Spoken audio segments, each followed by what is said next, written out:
France, a country known for its wealth, culture, and history, is now weighed down by an enormous financial burden. Today, its public debt has climbed beyond 3 trillion euros, higher than the size of its entire economy. To understand what that really means, imagine a family that spends more every year than it earns, covering the gap by swiping a credit card again and again.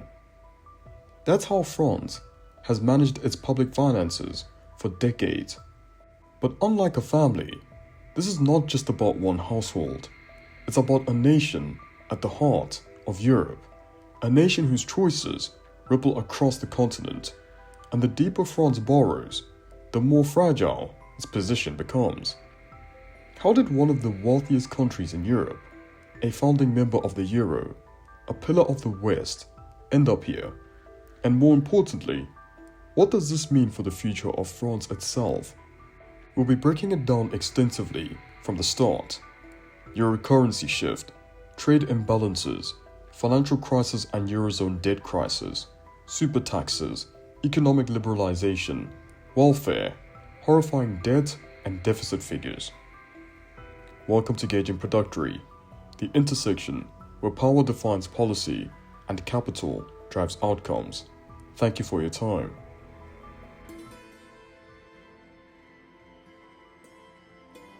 In the early 1990s, France tied its financial future to the European Union by joining the path toward a single currency, the euro.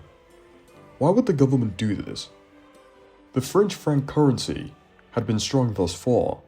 The country was benefiting from strong exports in aerospace, luxury goods, agriculture, and nuclear technology. Well, there was a problem. Yes, that was the case in the years prior, but approaching the mid to late 1990s, the country's trade balances were roughly neutral, sometimes slightly positive, sometimes slightly negative. However, dynamics were weakening. It was actually worse. Cracks were forming more toward a deficit pattern that was sending the French economy into an early grave, which would be an unacceptable and embarrassing feat for a country with such a, shall I say, historically commanding resume. Part reason this French black hole situation was happening in the first place was due to global trade liberalization and Chinese industrialization gaining popularity. The French manufacturers were facing quite intense competition from lower-cost producers in Asia and Eastern Europe, especially in textiles, consumer goods, and electronics. France's industrial base eroded to a point where between the early 1990s to 2020, the country has lost nearly 2 million industrial jobs. Factories closed, production moved abroad, and the economy shifted towards services, tourism, banking, healthcare, and administration. Services created jobs, but they could not generate the same export power as industrial goods. Hence the trade balance slipping into chronic deficit. Put it simply, it began buying more from the world than it sold. That weakened growth, tax revenues, and competitiveness. To use an example, neighboring Germany was building global competitiveness in manufacturing. Geopolitically, this mattered. Germany became the Eurozone's economic engine, while France increasingly relied on borrowing to sustain its social model. In the many years prior, the French franc had been competing against Germany's Deutsche Mark, which was the strongest and most stable currency in Europe. The franc, on the other hand, was unstable due to unemployment, budget deficits, and high inflation inherited from the 1970s oil shocks. At this point, France was forced to come up with a plan, then head to the negotiating table ASAP. Fortunately, this period coincided with the presidency of François Mitterrand, the man on the screen, who had overseen the country's early 1980s shift from socialist experimentation to market pragmatism. President Mitterrand realized that economic stability required anchoring France to Germany's monetary discipline, so he sought to bind Germany's power within a deeper European framework, through economic and monetary union. To achieve this, France supported German reunification, the process of merging East and West Germany into a single country. Germany would in turn agree to surrender the Deutsche Mark for a shared European currency, the euro. France's way of ensuring the country would benefit from German-style discipline as well as importation of low inflation and strong credibility, so everybody wins. French Prime Minister Edouard Balladur from 1993 to 1995 and French Prime Minister Hollande from 1995 to 1997 launched policies aimed at qualifying for the euro under Maastricht Treaty rules, a treaty signed in 1992 to formally establish the European Union and lay the groundwork for the euro currency. The strict rules under this treaty stipulated that a nation's deficit had to remain below 3% of GDP and public debt had to be below 60%. For France, this meant that it needed to run deficit reduction through austerity, public sector wage freezes, and privatizations to reduce state debt. This seemed like a small trade-off for France, because on the brighter side, being attached to the euro meant cheaper borrowing, more stable long-term rates, attracting investment, and support growth. As a cherry on top, France had a bigger say in shaping European monetary policy. Succeeding President Jacques Chirac would be the person to lead France through this crucial phase of monetary convergence onward from 1995. Under Chirac's government, guided by Prime Minister Lionel Jospin, France completed its transition from the French franc to the euro, a move that symbolized both economic unity and the surrender of certain levers of national control. The euro officially replaced the franc in 1999 for electronic transactions and in 2002 for cash circulation, binding France's fiscal destiny to that of its European neighbors. By the end of the 1990s, France had achieved monetary stability, and a French-German axis became the engine of the European Union's economic and monetary union. For neighboring Germany, the nation obsessed with fiscal discipline, this was a comfortable fit. For France, however, with its expansive welfare state and state-driven economic model, the rules were quickly becoming rather restrictive. Yes, the neighbors were bound by a currency, but they were slowly but surely moving in very different directions. It was like agreeing to live under someone else's household budget, rules designed for savers, not spenders. See, although theoretically, the euro was supposed to strengthen France's position in Europe, in practice, it made every budget decision a balancing act between domestic promises and European obligations. From the very start, France was pulled in two directions, and that tension was only growing.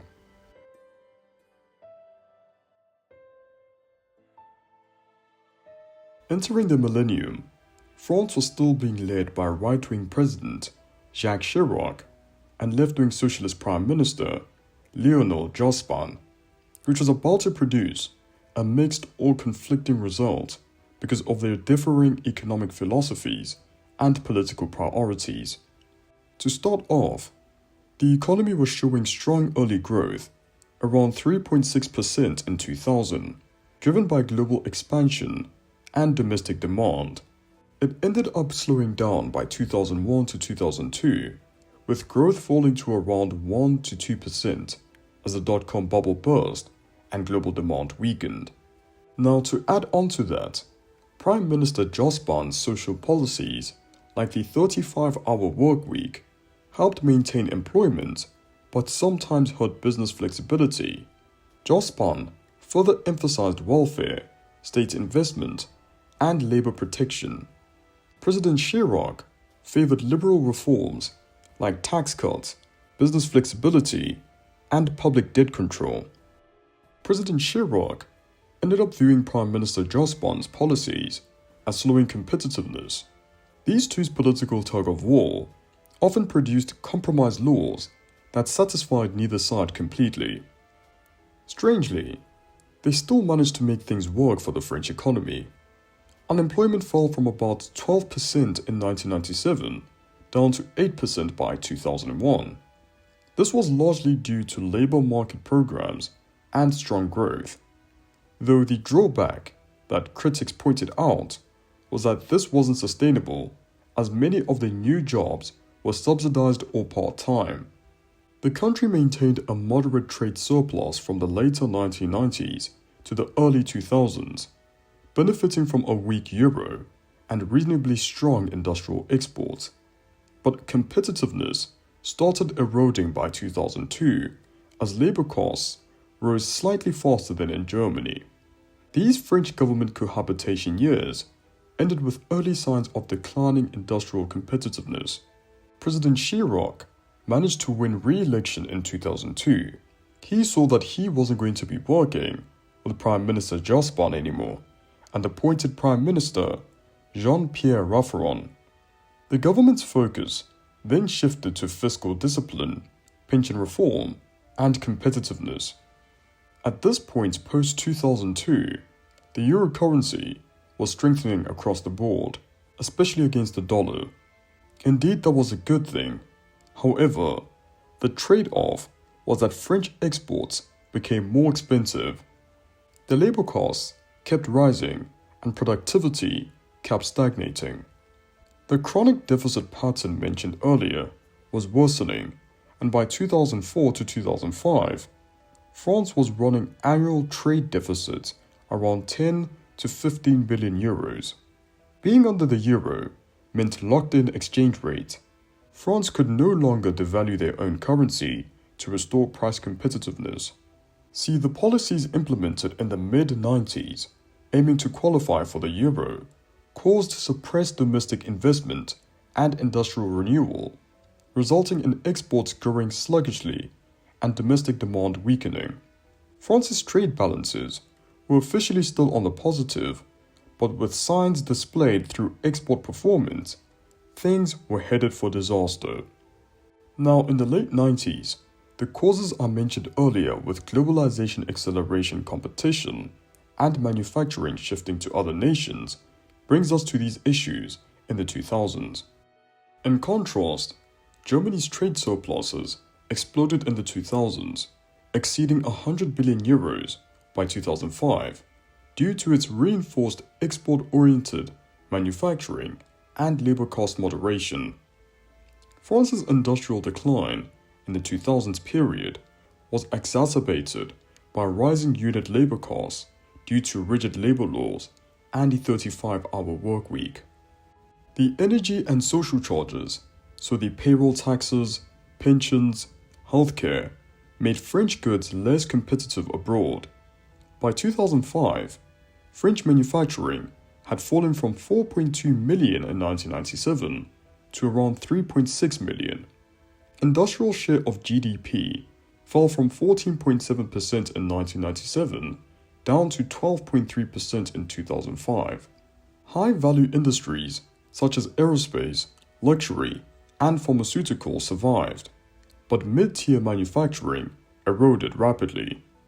Germany during the same period implemented the Hartz labor reforms between 2003 to 2005 and wage moderation policies that made its export industries leaner.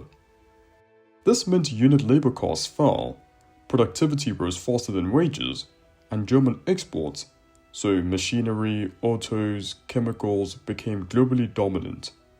Thus, while France's factories closed, Germany's expanded, both under the same euro framework. Moving away from the trade discussion, during that mid-2000s period, France faced a structural bind, a welfare-heavy high-cost domestic model inside a monetary system, the euro, which was designed for a lean, export-oriented economy. So the result was rising public debt, sluggish growth, persistent trade deficits, and a gradual erosion of industrial competitiveness.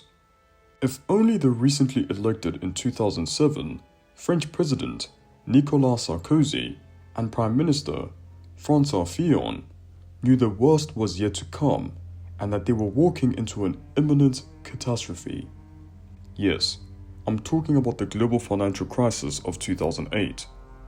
This leadership actually acted quickly, pouring billions into stabilizing its banks and protecting households.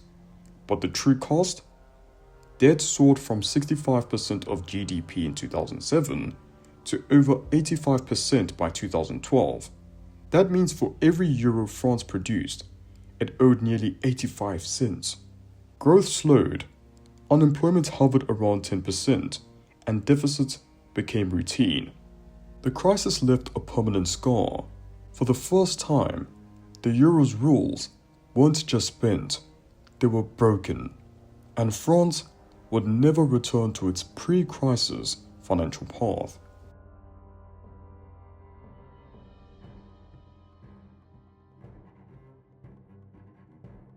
In the early 2010s, nations in the European Union were beginning to recover from the Eurozone debt crisis. The same applied to France, which was under pressure to keep its deficits low. President Sarkozy and his government were adopting austerity measures, a strategy of cutting spending and raising taxes to protect the country's credit rating. Austerity was commonly adopted by other EU countries too. The French government signed policies into law, like the controversial pensions reform, which raised retirement age from 60 to 62. The stimulus withdrawal post-2008 and the public deficit reduction that targeted 3% of GDP required by the EU. GDP increased by 1.9% for 2010, 2.1% for 2011, and 0.3% for 2012. Unemployment was 9.3% for 2010, 9.2% for 2011, and 9.9% for 2012.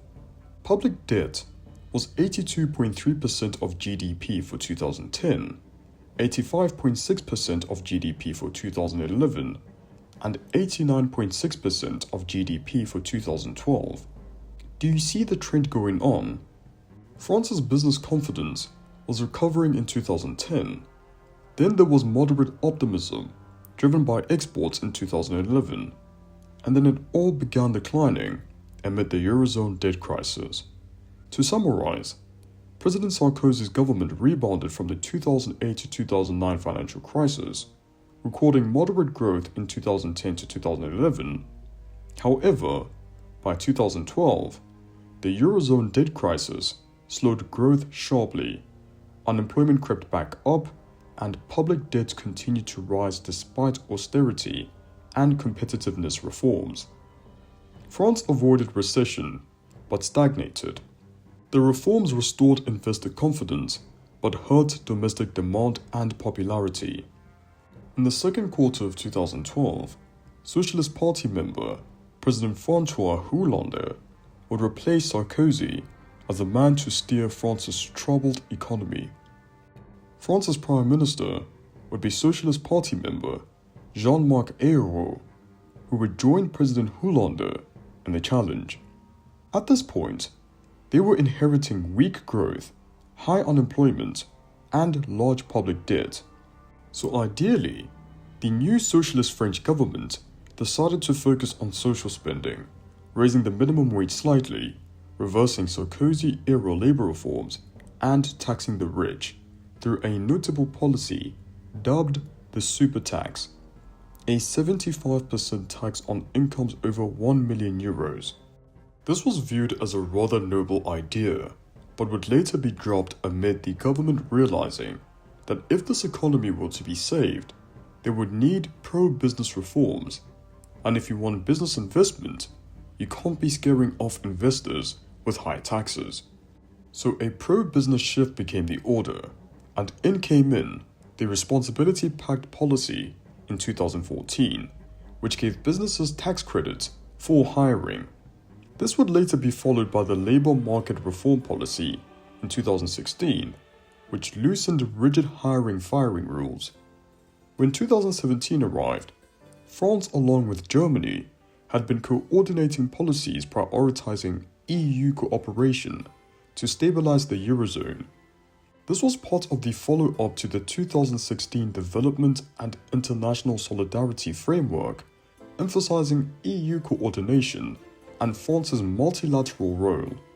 This would be renewed to align development aid, migration management, and defense coordination with Brussels when President Emmanuel Macron took office in May that year. But before we move forward with Macron, we need to summarize President Hollande. His government began as a Keynesian social democracy, believing in stimulating the economy through public spending and state-led investment rather than austerity. To achieve this, they promised to tax the rich more, increase public sector hiring, and boost social programs. In the president's own words, "My real enemy is the world of finance." But by 2014-15, President Hollande's economic approach had shifted dramatically. Realizing the country's budget deficit was still large, unemployment remained above 10%, business confidence was low, and foreign investment was weak. German as well as other EU institutions pressured France to reform its labor market and reduce public spending. So Prime Minister Ayrault was sent packing, and in came in Prime Minister Manuel Valls, along with Emmanuel Macron as Economy Minister to assist in adopting supply-side reforms and policies to make France more competitive and attract private investment. Fiscal discipline was tightened to comply with EU deficit rules. The Macron Law of 2015 was passed to liberalize professions, transport, and Sunday trading. Of course, there was the earlier mentioned Responsibility Pact of 2014 that cut labor taxes for employers. By late 2016, Prime Minister Manuel Valls was also sent packing. Yes, that was quick. This was due to the Socialist Party splitting over his labor reforms, erupting massive protests where left-wing members of parliament accused him of betraying socialist values. Valls even tried distancing himself from President Hollande's camp and attempting to run for president himself. But the damage had already been done. He was replaced with Prime Minister Bernard Cazeneuve, whose prime purpose was to hold the structure together. No new policies, just rather focusing on security, governance, and managing France's transition into the 2017 election period. By late 2016, GDP growth had improved slightly, gliding around 1.1% to 1.2%, after years near zero. Inflation was stable, moving from 2% down to 1%, and the country's deficit trend fell from 4.8% in 2012 down to 3.4% in 2016. But unemployment remained stubbornly high, around 9% to 10%, especially among youth. Lastly, of course, the public debt had climbed from 1.83 trillion euros in 2012, which is 89.6% of GDP, to 2.14 trillion euros in 2016, which is 98.3% of GDP. So despite better macroeconomic numbers, the average French household didn't feel much improvement. The statistical recovery versus lived reality mismatch hurt Hollande's credibility, having the lowest approval of any French president in modern history at below 15%. Entering the second quarter of 2017, the stage was set for President Emmanuel Macron to lead. Now, it gets interesting. The government was no longer controlled by the Socialist Party. It was now positioned as centrist, both ideologically and structurally, aiming to bridge France's traditional left-to-right divide. The elected Prime Minister would be Edouard Philippe, a moderate center-right politician. The cabinet was mixed with members from both left and right backgrounds, so a formal ending to decades of alternating socialist left and Republican right governments. the first truly centrist administration in modern French history. The Macron government's blueprint targeted the earlier mentioned pro-EU integration by reviving Franco-German cooperation, defending the Eurozone, labour market liberalisation through simplified hiring-firing rules, and corporate tax cuts. There was digital and education reform, and lastly, environmental and social modernisation, though criticised by some as rather business-friendly and urban-focused. For economic context, this government was inheriting improving conditions but rigid labour and tax systems. President Macron needed to make France more competitive globally and attract investment. To achieve this, the following policies were implemented. The Labour Reform Decrees of 2017, which simplified labour laws and capped severance pay. The corporate tax cuts with a reduction from 33% down to 25%. This included the wealth tax reform that was replaced with a tax focused only on property. And finally, the obvious, the advocated deeper Eurozone integration and fiscal coordination. In the first year, France's economy managed to gain new momentum, with investment rising, unemployment dropping 0.7%, and business sentiment improving. President Macron's early reforms boosted France's credibility with investors and the EU. However, we've come to know it's never that simple. France's economic pressures were growing, social tensions simultaneously boiled over, and by 2018, the Yellow Vest movement erupted. What began as a protest against fuel taxes quickly became a revolt against inequality, stagnation, and the sense that government policies only added burdens without delivering prosperity. This was more than anger at a single policy. It reflected decades of frustration, high unemployment, rising costs, and a state that seemed unable to deliver growth without debt. France had tried to borrow its way through each crisis, but every round of borrowing carried a political price. The public's patience wore thin, and reforms became harder to pass. Then in 2019, incredibly, the economy finally began showing strength, and I mean the best since before the 2008 financial crisis. Yes, the GDP growth was still below 2%, at 1.5%, though that fortunately came with moderate expansion supported by strong household spending and jobs recovery. Inflation remained below 2% at 1.3%, and unemployment was down to 8.1%, the lowest in a decade. The Macron government maintained centrist fiscal discipline, cutting corporate taxes while cautiously reducing the deficit. France's public debt to GDP ratio had managed to stabilize just below 100% at 98.1% of GDP after rising steadily under previous governments. To help you understand the public debt figure, it was 2.2 trillion euros in 2017 and climbed to 2.3 trillion euros by 2019, so a percentage increase of 7.29%. The debt to GDP ratio change was 1.1 percentage points, which equates to 0.55 percentage points a year. In that space of time, with previous governments, President Chirac averaged 0.75 percentage points a year, President Sarkozy averaged 4.55 percentage points a year, and President Hollande averaged 1.88 percentage points a year. Just know, the lower the percentage points I read, the better. So a round of applause to this government thus far. Economic confidence returned, and France became one of the Eurozone's top-performing economies.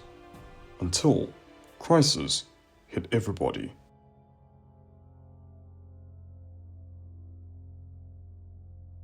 Our most recent story, titled How 30 Years of US and UK-led choices Created China's Global Lead. In Chapter 4 of that story, we compared how China's systems were infrastructurally prepared for this crisis, whereas the US, UK, and EU were caught off guard. We didn't really specify how the shock affected France. So now you're going to see how the country would be one of the EU's poster children for disaster when this crisis hit. To start off, like much of Europe, the pandemic forced a national lockdown, collapsing tourism, hospitality, and transport sectors. France deployed massive emergency spending.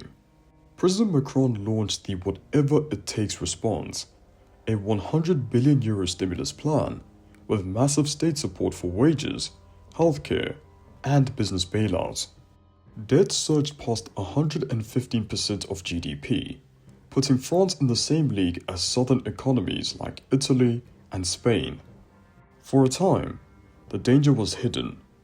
The European Central Bank flooded the system with cheap credit, allowing governments to borrow almost for free.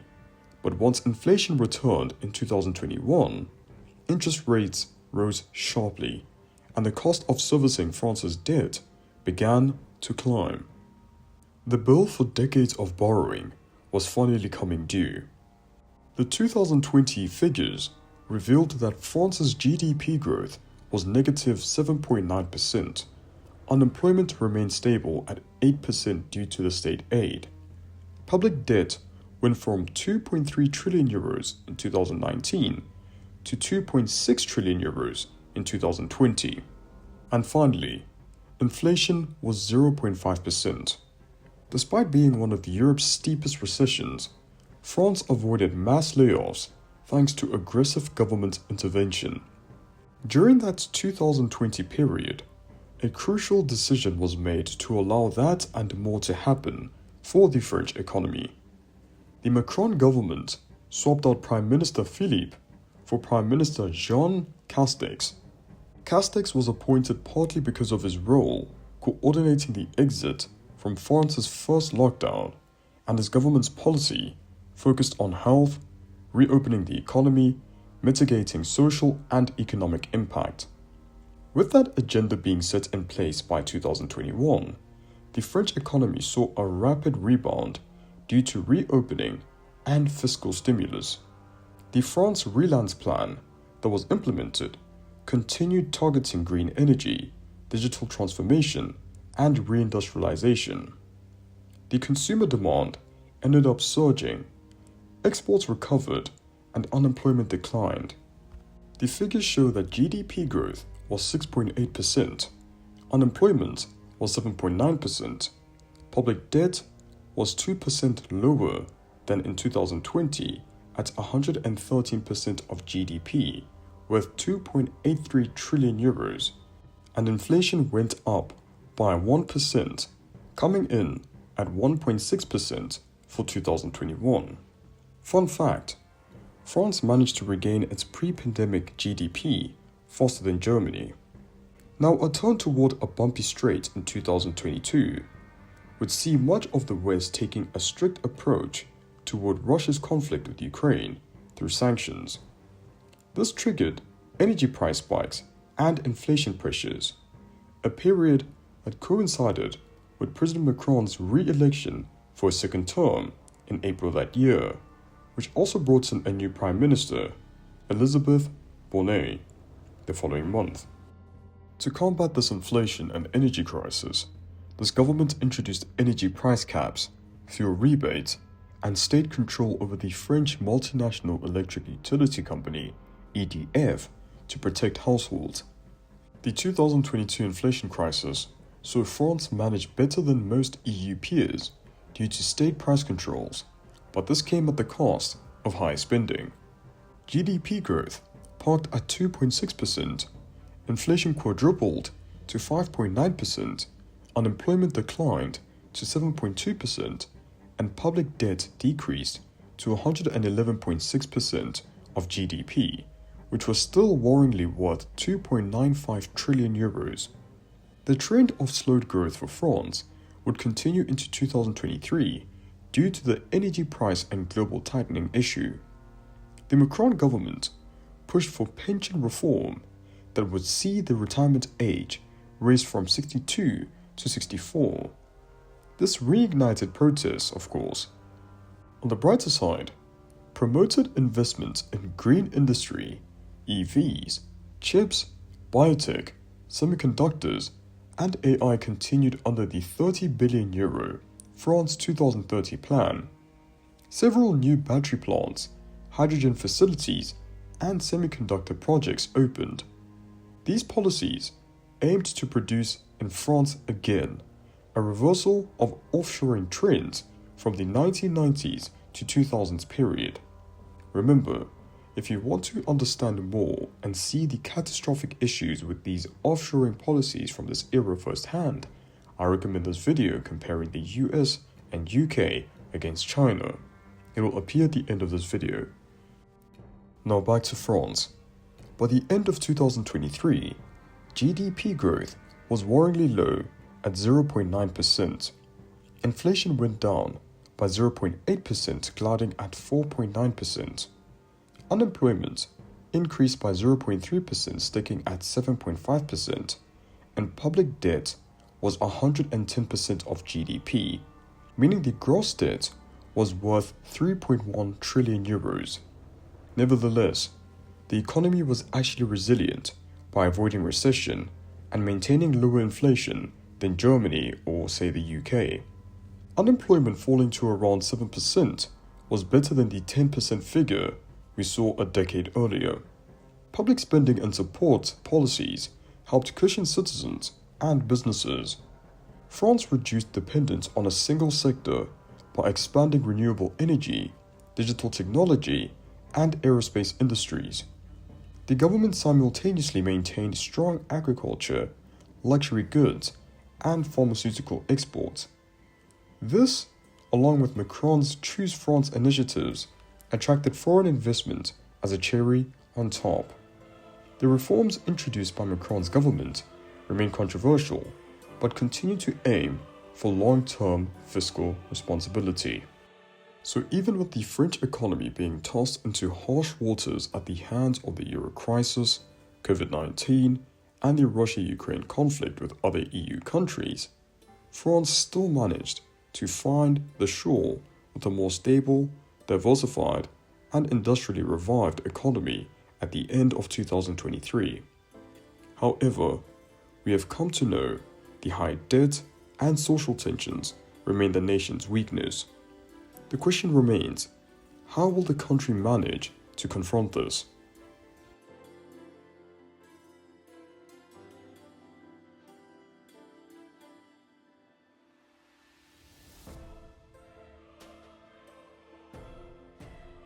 Today, France faces a stark choice. President Emmanuel Macron has pushed pension reform, arguing that retiring later is the only way to make the system sustainable. The response? Strikes, protests, and widespread unrest.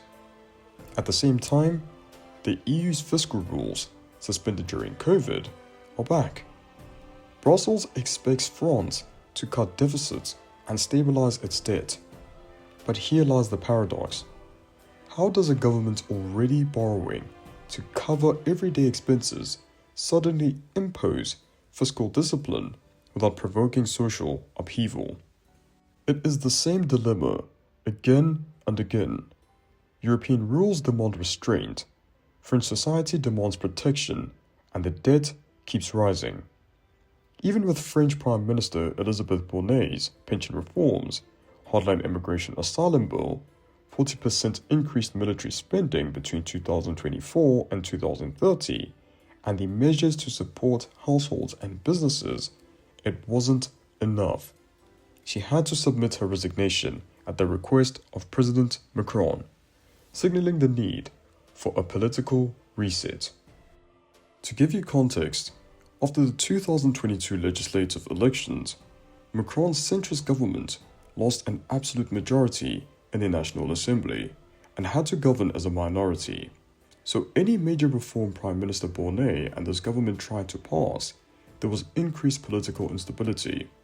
Prime Minister François Bayrou would take over onwards of December 2024 to tackle the fiscal discipline budget challenge. This would be a steep climb coming in amid the high deficit and fragmented parliament staring him down.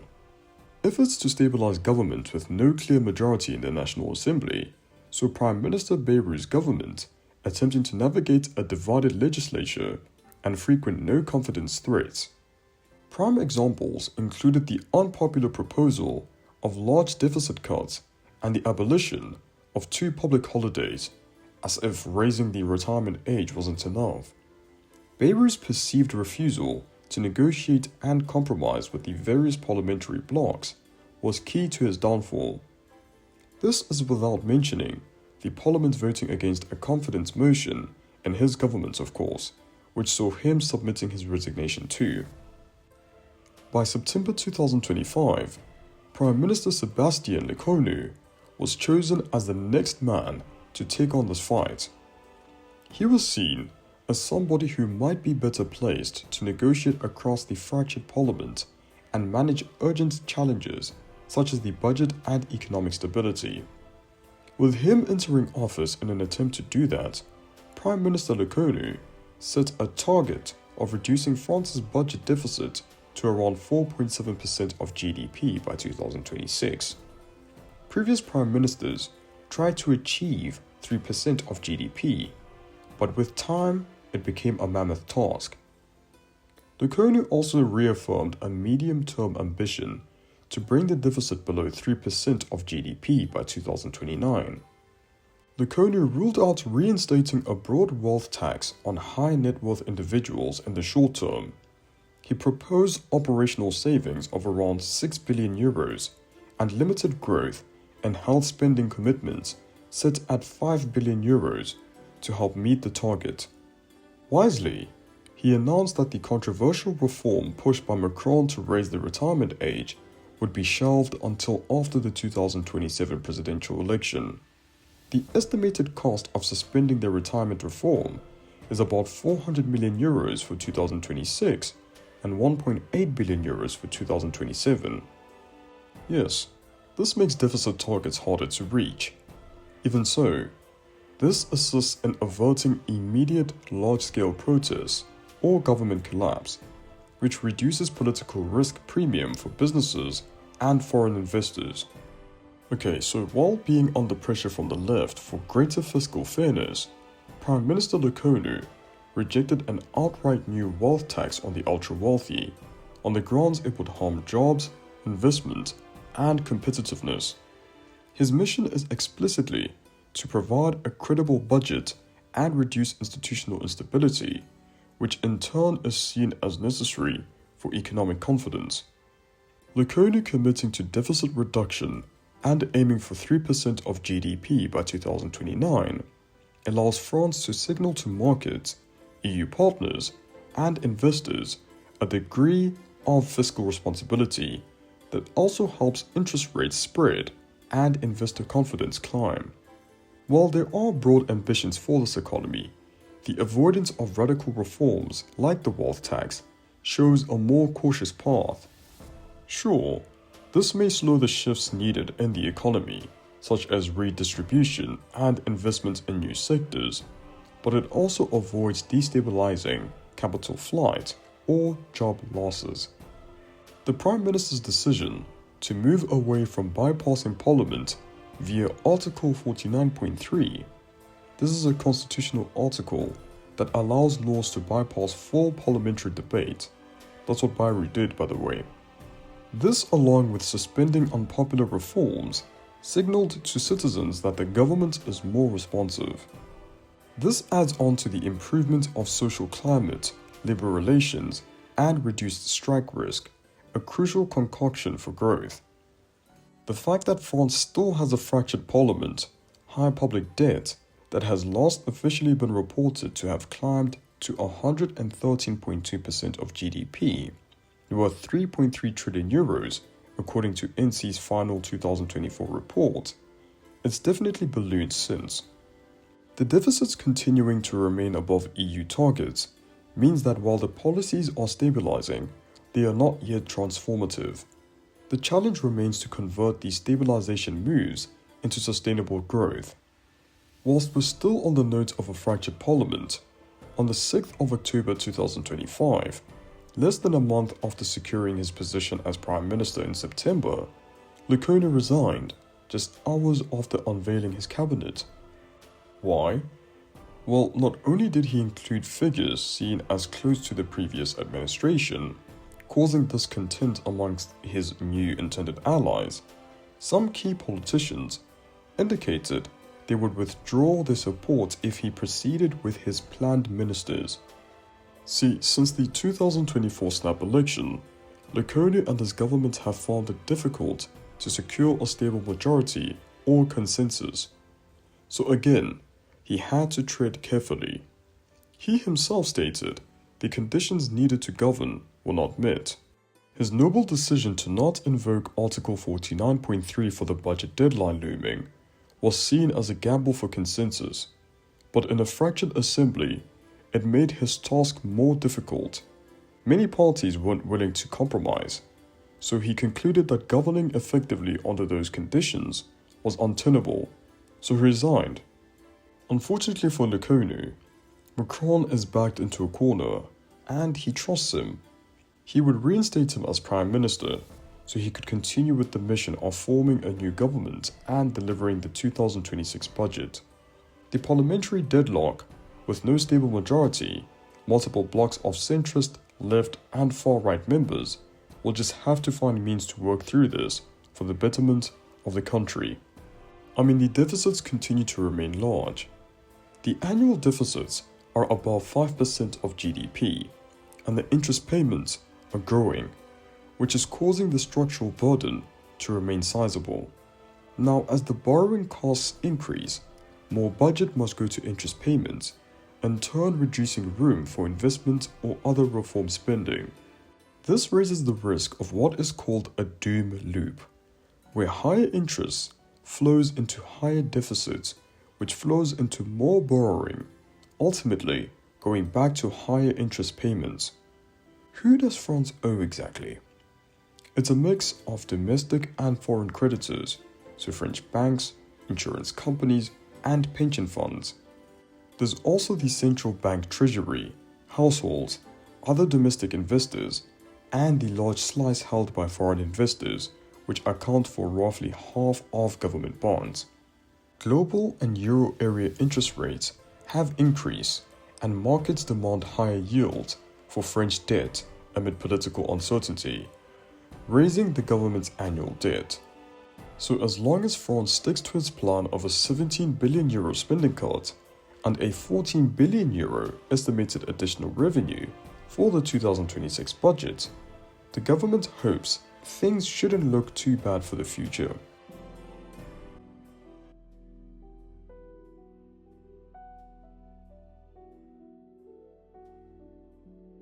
France's struggle is not just about numbers on a balance sheet, it's about the survival of a model, a generous welfare state in an era of slower growth, global competition, and aging populations. Every crisis since the 1990s, the euro, the 2008 crash, COVID, has been met with borrowing. And every round of borrowing has made the next crisis harder to face. For France, the debt spiral raises a larger question. Can advanced nations continue to promise prosperity on credit? Or is France simply the first warning sign for the West that even the wealthiest societies cannot escape the weight of their own financial choices? As France's public debt edges beyond 3 trillion euros, its burden is no longer just an abstract number, it's a quiet force shaping everyday life. Higher borrowing costs mean heavier taxes, fewer public investments, and harder choices for future generations. Behind the statistics lie ordinary citizens, from workers to students, all the way to retirees, whose aspirations depend on a state stretched between its social promises and economic realities. The country's debt spiral is more than a fiscal story. It's a reflection of how a nation balances identity, ambition, and sustainability in a world that no longer forgives access. President Macron has a worrying task on his hands. That's without mentioning that he is obviously running out of options. Remember, despite his party losing a majority, he couldn't foresee electing a prime minister outside his party, which has come with having both him, the prime minister, and others in a constricting headlock. But the question to ask is, what could he have done really? We learnt with previous presidents that having a prime minister from a different party comes with its own issues. What we currently know from the polls is the citizens' prospects of voting in another leader from Macron's party are weak. He and his party have until 2027 to come up with a comprehensive plan. Right-wing parties are gaining popularity across Western Europe, and yes, that includes France too. For you politics, policy, economy, and business lovers, we have more stories on offer, currently presented on your screen. There's more to watch on GP's homepage. Do take a look when you're done. Thank you for taking the time to watch this. We enjoyed producing it for you.